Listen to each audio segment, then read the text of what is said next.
committed some type of crime, you think that you've gotten away with it. Northtown 911, where's your emergency? Hello? You know, we know now that at the time Lorenzen was being assassinated. He was being murdered. Hometown boy made good, and everyone just loved him. The loss of Lorenzen has hurt and wounded every one of us. Tell us your son's name. Lorenzen, right? Do you remember the last time you saw your son alive? Oh, I'll never forget it. And she was absolutely relentless in her efforts to keep this case alive. They came to me and I said, well, y'all need to start by going out to that lake. I heard one of the divers say, "We got it." He repeat that. He said, "We got it." This community has waited more than a decade to hear from Jimmy Martin and the murder case of NBA star Lorenzen Wright. They started chasing him. They started firing at him. Chasing him. He jumped through the fence. They caught him. He fell. You're questioning the integrity of this court. Will not stand for it. It's all about living that lifestyle of the rich and famous. And the only way to do that is by killing Lorenzen Wright.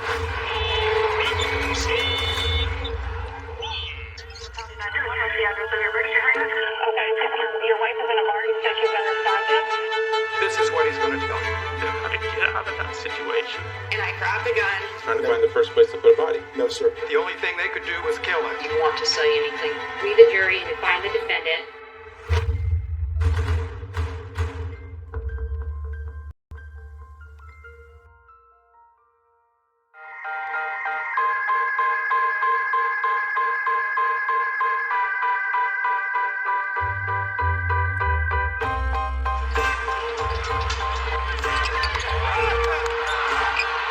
Basketball has always been king in Memphis.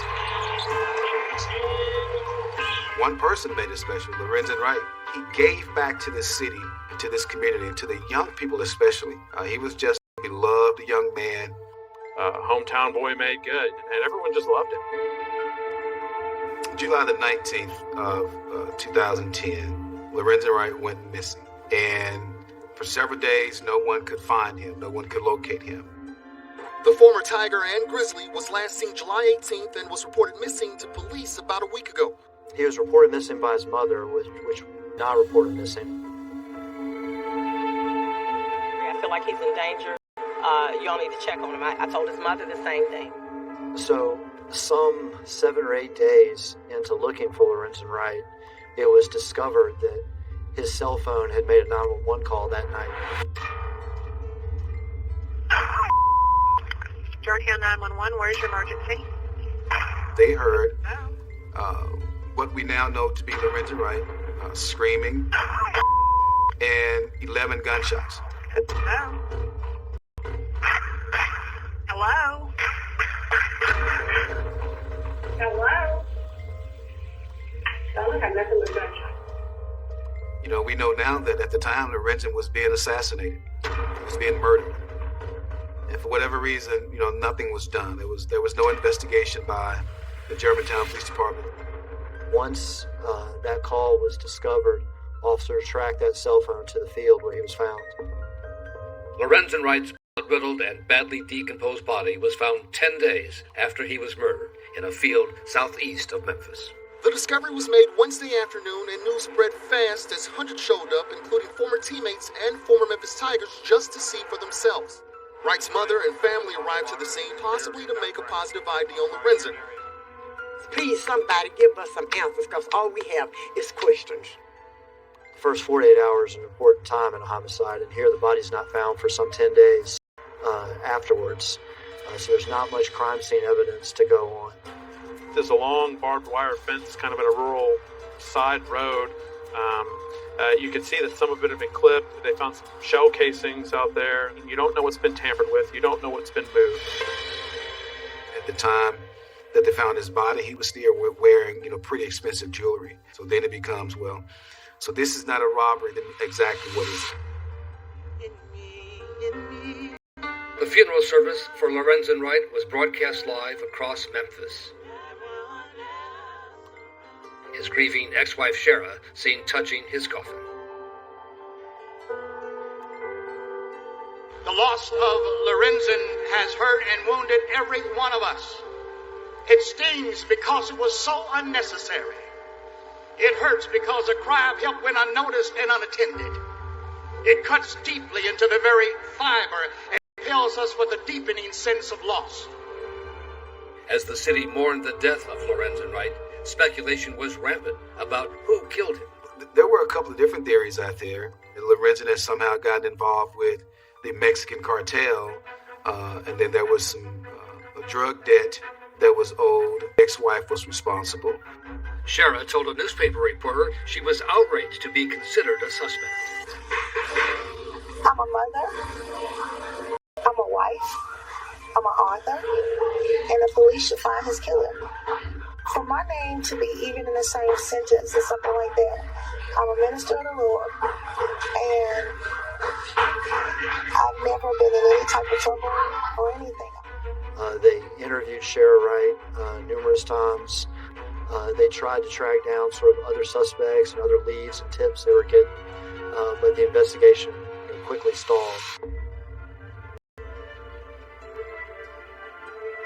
Then, 2 years later, a big break in the case from inside a Mississippi state prison, from an inmate by the name of Jimmy Martin, doing time for the murder of his girlfriend. Well, Jimmy Martin is Shara's cousin. Once he got convicted on that other murder charge, he came forward to authorities with his account of what happened, implicating Lorenzen's ex-wife Shara and her lawn man, Billy Ray Turner. That he had been present during several meetings where they were planning and conspiring to kill Lorenzen, and the fact that he helped clean up the scene after the murder. Martin told investigators Turner had thrown the murder weapon in a lake south of Memphis in Mississippi. If true, prosecutors believed it would make the case. Because that was the most important piece of evidence that Jimmy Martin could give. That was sort of the truth test of Jimmy Martin. He says the murder weapon is in this lake, and if it is, then there's a good chance he's telling the truth. If it's not, then we need to move on. They went and checked out this lake where the gun supposedly was thrown. They got a local dive crew that were not professionals to look on a day after it rained, so the water was murky. No gun was found. He's probably just telling us the tale, and the investigators moved on. So that's how it went. It stayed cold.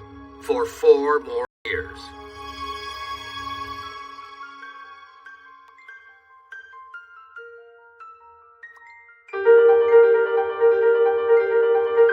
It's a somber day for those that love Memphis basketball star Lorenzen Wright. Year after year, on the anniversary of his death, Lorenzen Wright's family, friends, and fans pushed to find who murdered him. Loved ones and friends gathered at FedEx Forum to honor his life, his mother wearing a t-shirt proclaiming that the unjust will not prosper.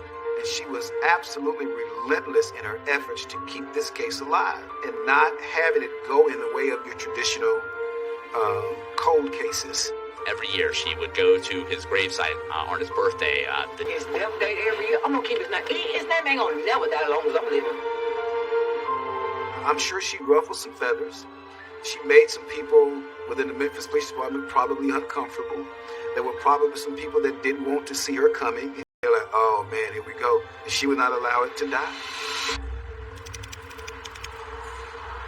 I was sitting in my office one day, and Dave McGriff Jr., who's a Shelby County Sheriff deputy, knocked on the door and say, Lieutenant, can I talk to you for a minute? At the time, Lieutenant Darren Goods ran a Memphis gang task force, and he knew little about the Lorenzen Wright case until the deputy showed up. So he said, well, I've got this source that's giving me some information on who may be responsible. So we called this meeting in secret. We need to formulate a plan. What is the information? Where is it going? And it was like the hair on the back of my neck would stand up, and I knew that we were on to something. It was a small group, codenamed Operation Rebound. Lorenzen Wright, he's known for his prowess on both the offense and the defensive boards from rebounding. When you get the rebound, it gives you an opportunity to score. They came to me and I said, well, y'all need to start by going out to that lake. And they said, what lake? And Paul said, well, there's a lake in Walnut, Mississippi. That's where Jimmy Martin had 4 years earlier claimed the murder weapon had been tossed. Divers then were unable to find any gun in the lake. And because we had an FBI agent, actually 2 FBI agents assigned to the gang unit, we knew that we had resources that the previous investigators did not have. So we activated the dive team. They had a command station up on land where they had communication back and forth with the divers. It may have been 45 minutes, and that may be generous. I heard one of the divers say, "We got it." And I'm like, wait a minute. What did he just say? Can you repeat that? He said, "We got it." And then a few minutes later, he's walking out of the water. He's got a plastic Tupperware. It's just full of the little muddy, murky water. He gets on land, takes the top off, and there's that 9mm pistol. I mean, we're giving each other high fives. We're hugging each other. And the shell casings found at the scene matched the gun.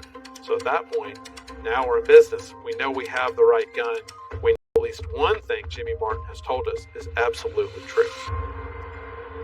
So now detectives had Martin once again go through his version of events involving... I had him shot at him, and he kept diving. He got shot a couple times. See when he fell down, he went over to him and shot him in the knee. How many times he said he shot? Yeah, so He just said he shot. Detectives believe the field where Lorenzen was killed was well known to him and to Shara. That was their kind of de facto lover's lane. So it was very easy to lure him there. And if you know anything about Shara Wright, you know, she was a master manipulator. And she used sex to get Lorenzen from Atlanta to Memphis. And she used sex to manipulate Billy. And detectives learned that Shara, who moved to Southern California, had gone on a spending spree with a new house, cars, and clothes, using the $1 million in life insurance money she got after Lorenzen was dead. This is money that was meant for the kids, and she spent it all in a matter of months. It's all about living that lifestyle of, in essence, the rich and famous. Living that lifestyle that an NBA basketball player, who over the course of his career made $55 million, the lifestyle that $55 million afforded her.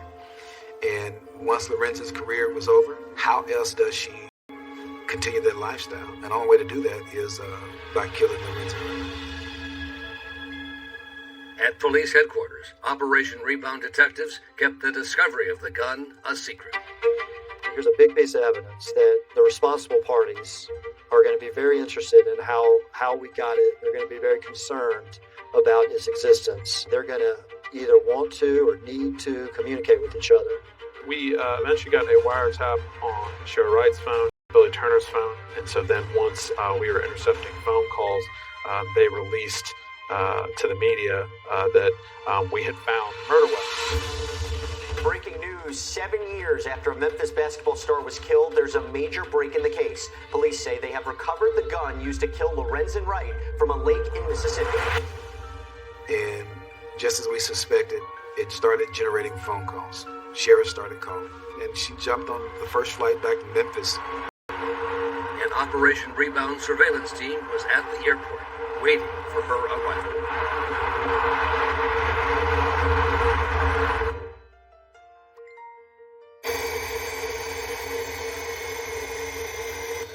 6 years go by, you committed some type of crime. You think that you've gotten away with it, but what you don't know is that there's somebody working the case. The Operation Rebound team was now on Billy Ray Turner and Shara Wright 24/7. We had surveillance and followed her from the airport. We continued conversations. The conversation was they were going to meet at this house during Sunday dinner. We then sent a surveillance team out and began to kind of surveil that location. Couldn't hear what they were saying, but still, two people who haven't talked in a long time. The murder weapon is out. Suddenly she's here. She didn't go to prison to talk to Jimmy. She went to talk to Billy. For some 30 minutes, they walk up and down the street having a conversation in which Shara is very animated. Billy would look around to make sure there's no one near. They even walked by the surveillance truck at least 2 times trying to look in the windows. This was the first time anyone had ever been able to kind of put them two together physically. To us, that was a big deal. And then detectives found one more way to corroborate the statements from Jimmy Martin. He talked about this pregnant female being at these 2 meetings that they had had at Shara's house discussing the murder of Lorenzen Wright. And he had said repeatedly, pregnant female's there, I don't know who she is, I don't know her name. So then we figure out who that is, Claudia Robinson, who is Shara's cousin. She's like, yeah, I was there on 2 occasions where she's talking about killing Lorenzen. And Billy's there at the first one. And he says, what do you want me to do, Shara? You know, she's a school teacher. She's a college graduate. She is not someone with a criminal record. So that was another big thing that corroborated the story. Then you start looking at these phone records and, you know, what do you know? Billy's phone is connecting to cell towers right where the murders happened. So that was a pretty huge thing. This morning, Shelby County Grand Jury indicted Billy R. Turner for the premeditated first-degree murder of Lorenzen Wright. Officers had surveillance on him and he was arrested at the gas station. Of course, this is something that happened some years ago, so he wasn't expecting to get arrested that morning. They asked him some difficult questions, and so I think he lied a few times and then decided that he was going to terminate the interview. Oh, baby, breathe again. Made me really feel good. My mom is crying. She's so happy. We'll get this over with. You indict Billy Ray and everybody's going. The whole city's saying, when are they indicting Shara? When are they indicting Shara?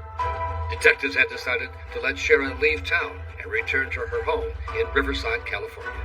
It was strategic. It was an attempt to see how she reacted to his arrest. She immediately started Googling, for instance, how long do fingerprints last on a murder weapon? How long do fingerprints last on a gun underwater? Fingerprints on a gun for 7 years. She was all over the place in a bad spot. The first appearance that Shara Wright had here in the Shelby County Courtroom Division 7, there was an outburst from Deborah Mary. She came and looked at Shara Wright in the eye and said, "How could you do this to my son?" I'm glad it took so long so they can get permanent evidence, not no fly-by-night evidence. They can get the real deal evidence. I'm glad it took that long because they got everything they needed. Shara's lawyers told her if convicted of first-degree murder, it would mean life in prison. Under Tennessee law, a minimum of 55 years.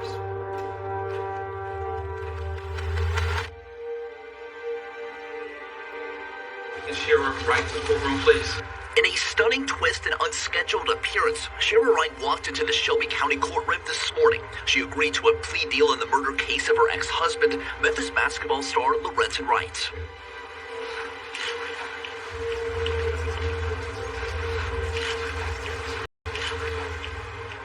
Right, it is the judgment of this court that you are guilty. This court sets your punishment at 30 years confinement in the Tennessee Department of Corrections as a standard range 1 offender. After she agreed to the deal, Lorenzen Wright's mother, Deborah Marion, spoke directly to her former daughter-in-law. I just hate what happened to my child. But he left some nice-looking kids here for his grandma. So, Mike, they want to sit me. Am I able to? Mrs. Gaynor, do you want your client to say anything at this point, sir? No, Miss Wright has nothing to say at this time. I'll tell you this, the family was not happy with the plea. The investigators, me included, we were not happy with the plea. Because she got a 30-year sentence, she only had to do a third of that before she's eligible for parole. You want to see her serve the full 30 years? My son served life. Heavy emotion in this courtroom. This was a nearly decade-long saga from the murder of Lorenzen Wright in July 2010. Nearly a decade later, a key part of this saga is over. But the prosecution of Billy Ray Turner was still to come, with Shara Wright refusing to testify against him. Where there's no video, where the crime scene has been cleaned up. So this is not an easy case.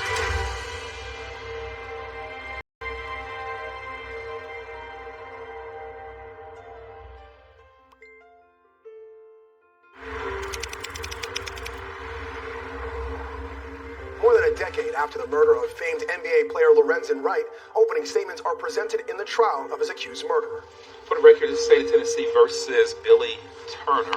Turner's entered a not guilty plea to all 3 counts of the indictment. What does it take to kill a man? What does it take to kill a man? What does it take to kill a son? To kill a father of 6 children? To kill a brother? To kill a friend? A man who had Memphis running through his veins. What does it take to kill Lorenzen Wright? Before we answer that, let's hear what it sounds like to kill a man. Let's hear what it sounds like to kill Lorenzen Wright. Georgetown 911, where's your emergency? Hello? Hello? Hello? That look like that's a location. You want me to tell you what Germantown did with that 911 call? Do you want me to tell you what they did with it? With what you heard? Nothing. Nothing. They didn't even look to see who it was from. They didn't even look to see where it was from. And so Lorenzen Wright's body sat in the field next to Callous Cutoff for days. But in those 9 days before they found him, that was 9 days for these conspirators, Shara, Billy, and Jimmy, to cover up. 9 days to cover up this murder. And at the end of this, took a plan, took a conspiracy, took an evil heart to start it and to see it through. And you'll see the sheriff, Jimmy, and the Billy are responsible for the conspiracy to kill Lorenzen Wright and for the first-degree murder of Lorenzen Wright. Mr. Perry, you may proceed to open statement. Good morning. I'm glad that Mr. Harrison started with the question, what does it take? What does it take to kill a pillar of this community? It takes the type of person who changes facts like a person changes drawings. Underwear, excuse me. Turner's lawyer, John Perry, knew the case would turn on the testimony of the informant. It's what you're going to have to swallow. This is what you're going to have to do. You're going to have to listen to what a person who a few days after he was convicted of killing his girlfriend goes in and tells detectives that I can solve this. And then you're going to also have to listen to the fact that as he's telling his story, they buy it hook, line, and sinker. Is nowhere near beyond reasonable doubt through the witnesses that they have. But here is one of these rare ring the bell situations where it becomes clear that Billy Ray Turner is innocent and his fiancee killer is 100% guilty. The opening that I thought was the worst defense opening I think I've ever heard, bar none. He was rambling, he was confusing, he probably shouldn't have done an opening at all. Thank you, Ms. Burke. Put your hand out. Have a seat here, please. Watch your step and take your sign when you get up on the witness stand, please.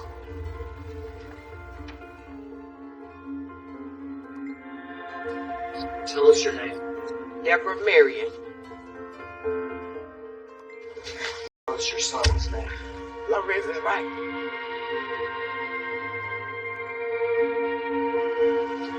Do you remember the last time you saw your son alive? Oh, I'll never forget it. Where was that? At my house. He came over to my house and he wrote a letter to Cheryl. When he finished, he put it on top of my refrigerator. He said, well, I'm going to send it over here to get it. I was like, okay. About 20, 30 minutes later, he come back. I changed my mind. I'm going to give it to him myself. That was the last time I talked to him. See. Can you state and spell your name for the jury and the court reporter, please? Claudia, Claudia. So I think Claudia Robinson was a strength. You know, she's not someone who's involved in the criminal world. She's not someone who was really involved in the plot. She just happened to be in the house and they were talking about it. Mr. Turner, at any one time during that conversation, said, I don't want any part of this. What are you talking about? This crazy. No. It's fair to say, every time you heard Sheriff talk about murdering her husband, Billy Turner said, Correct. You signed an immunity agreement for prosecution, right? I did. And you signed your immunity agreement for prosecution because they told you that they thought they had you in the middle of a conspiracy, right? That's not true.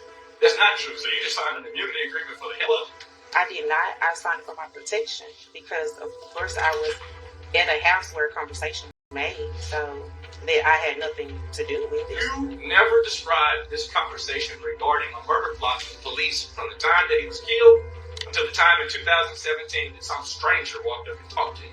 Is that true? Of course I did. She thinks that much about a man that she's had 6 children by and has been the love of her life, her entire life, and she's contemplating having this done to him. What do you think she'll do to me? This community has waited more than a decade to hear from Jimmy Martin in the murder case of NBA star Lorenzen Wright.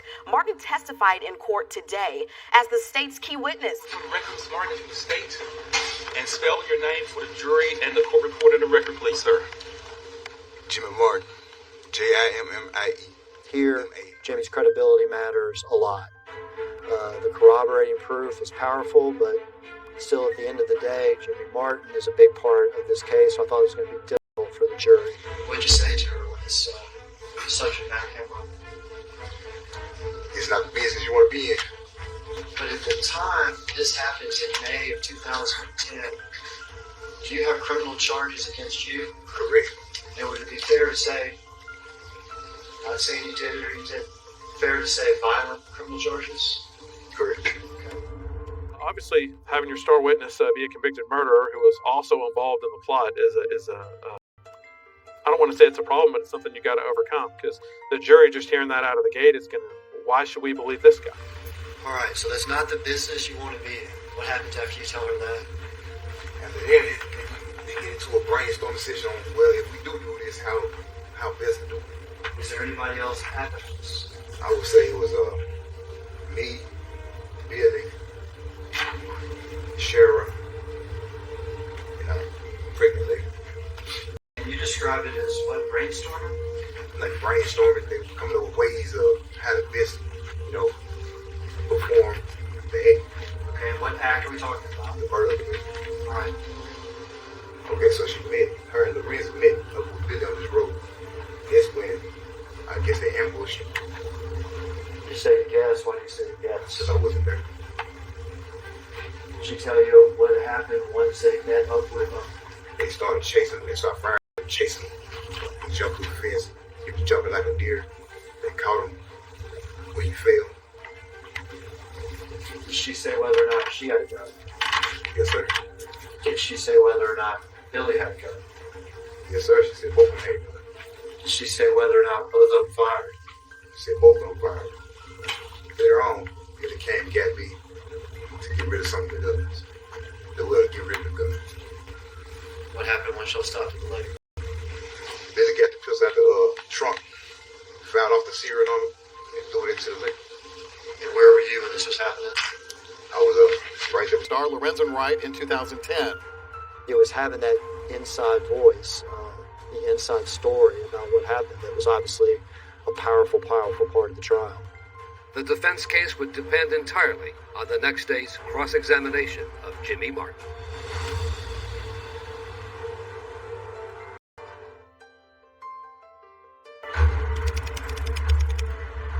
Welcome back. You're joining us at the perfect time. The defense has just begun their cross-examination of Jimmy Martin in the Billy Ray Turner trial, who basically said he wasn't there for the killing. On the night in question, nobody can validate your whereabouts, right? Nobody verified your whereabouts, correct? In all this time, nobody verified it. Nobody. Cross-examination sometimes is a tightrope that you're walking for different reasons. I think that it was, I was able to get him to admit the things that he that he had said that were contrary to what he said in the past. And you also described that Sharon had said that it would be $50,000 for the shooter, correct? Yes. And when you were asked questions about that at the two interviews, you never indicated that Billy was present during those conversations, did you? I don't know what I was asked. Okay, but what I'm asking you is, you never indicated it, did you? I mean, you might not have been asking, but you didn't say Billy was it. You definitely didn't say Billy confirmed that he needed money or anything along those lines, right? No, sir. I thought the defense did a pretty good job of kind of discrediting some of the stuff that Jimmy was saying. But Turner's defense attorney, John Perry's plan to use extensive audio clips from the police investigation was blocked by the judge. In front of a judge that would have allowed the playing of the audio recordings, the cross-examination would have been, a lot, I think, more intense. Perry came to feel by the end of the trial that the judge was siding with the prosecution. In 2010, as far as this objection, you want to sustain the objection? Sustain the objection as sustain the objection. It's wrong. Mr. Perry, Mr. Perry, there's been an objection. I'm going to rule on it. You cannot talk over me while I'm making a ruling, Mr. Perry. And I'll be the first to admit, some of the rulings on things kind of shell-shocked me a little bit. I don't know the exact word for it, but it does lead one to at least, have certain questions. And we approach him. Yes, sir. And Perry made his feelings known to the judge in a sidebar conversation. You're questioning the integrity of this court. Will not stand for it. Will not go on the record because of press. But they're offensive. They're unnecessary. When I rule on something, I ruled it. If you disagree with my rulings, Mr. Perry, the state of Tennessee, that's what the Court of Criminal Appeals is for.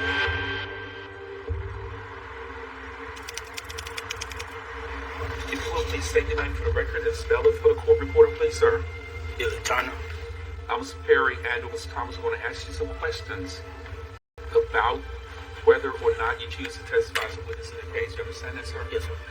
Based on our conversations and the representations of counsel, the advice of counsel, have you made a decision regarding testifying? Yes. What's your decision, sir? I do not want to testify.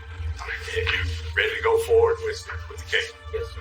You can do more harm than good by bringing somebody and having having the prosecutor beat up on them for an hour. So there would be only one witness for the defense. Please state and spell your name. Jennifer Bogan. A neighbor who said Turner was at her house for a cookout the night of the murder with other members of her church. And do you remember approximately when Billy would have left your home? I would say around 10, or a little bit after 10. Was there anything odd or rushed about him or nervous of acting about him at all? No, he was always helping. That's just his character, to help. I don't have anything further. Mr. Hagerman, you may proceed. You said that Mr. Turner would have left around 10ish. Is that right? Okay, so with regard to your personal knowledge, what do you actually know? Do you know where Mr. Turner was at midnight?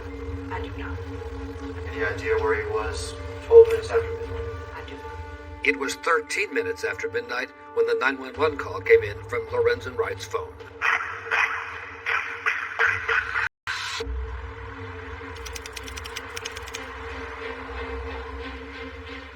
So if you're Sharon Wright, you decide to kill your husband, who are you going to get to help you? You can't just go down to Home Depot and ask around for murderers. Maybe you ask someone, per his statement, you've had sex with at least once. Someone you've had phone contact with 186 times during a 30-day period. Who do you trust? Who are you going to get to help you?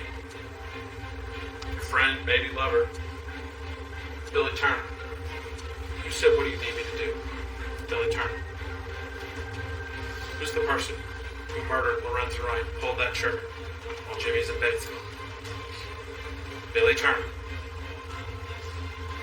After you review all this proof, I expect you to find him guilty on all charges. Thank you. Ms. Perry, you may proceed. It ain't easy. Jimmy Martin. And to see if Jimmy Martin is who I believe that he is. Stone cold, sitting on the back of Catlett Street and kill him. I've been involved in this now since 2017. And I've come to know Billy. He's a salt of the earth type of guy. Just this man has his own business in the area that he grew up in. And he's respected. And they want to try to make him out to be what he ain't, somebody to manipulate. So what I was trying to, I guess, focus on was, hey, nobody's saying he's out robbing people. Nobody's saying that he's ever been involved in any other scheme like this at all. You know, how are you going to feel comfortable doing that? If he's not guilty to you, you hang on, hold on, and fight it out. Because from the case and from the evidence, he's absolutely not guilty. Thank you. Mr. Hagerman, you may proceed with the rebuttal arguments. The prosecution used its rebuttal to defend Jimmy Martin as being consistent in his accounts. For 10 years, through 20 interviews. Objection, Your Honor. This characterization. 20 interviews. That's the proper argument to your argument. You may proceed, Mr. Hagerman. I'm sorry, Mr. Perry, you said something? I didn't say a word. I told you about that. You would not, under your breath, be disrespectful to this court, sir. You argue things he has a right to ask, overrule your arguments. Right? You sat down and said, of course it is. It is a course. I said, yes, Your Honor, as I was sitting down. And he considered that to be talking under my breath and gave this, speech basically about my conduct during the trial. All in front of the jury. So when you think about Jim, how on earth is this gun ever supposed to be found? You want to talk about corroboration? Is Jimmy telling the truth? Well, in 2012, he said there's a little lake. I'll walk you where Billy stood when he threw it, and I'll show you the area. And what do you know? What do you know? Never supposed to be found. About 2 hours after they went into the deliberations, we got word about 3:40 that jury was coming back out with the verdict. It took about 2 hours. This is Billy Ray Turner. Please, sir. This verdict reads as follows. Weighing the jury, find the defendant.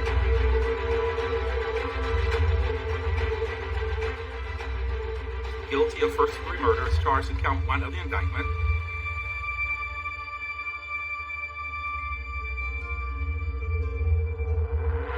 Upon a jury's verdict of life confinement in the Tennessee Department of Corrections. Life in prison at least. What was running through your mind taking that verdict? Jesus. He could suffer like I've been suffering for the last 12 years without things.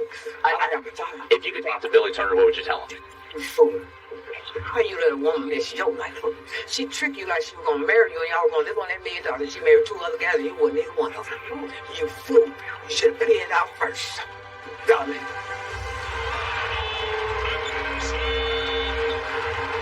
Justice has been done. The people that committed this act are now where they need to be. I know the whole city is happy to kind of finally know what happened and know who did this. They've been waiting over a decade to get that closure and finally have it.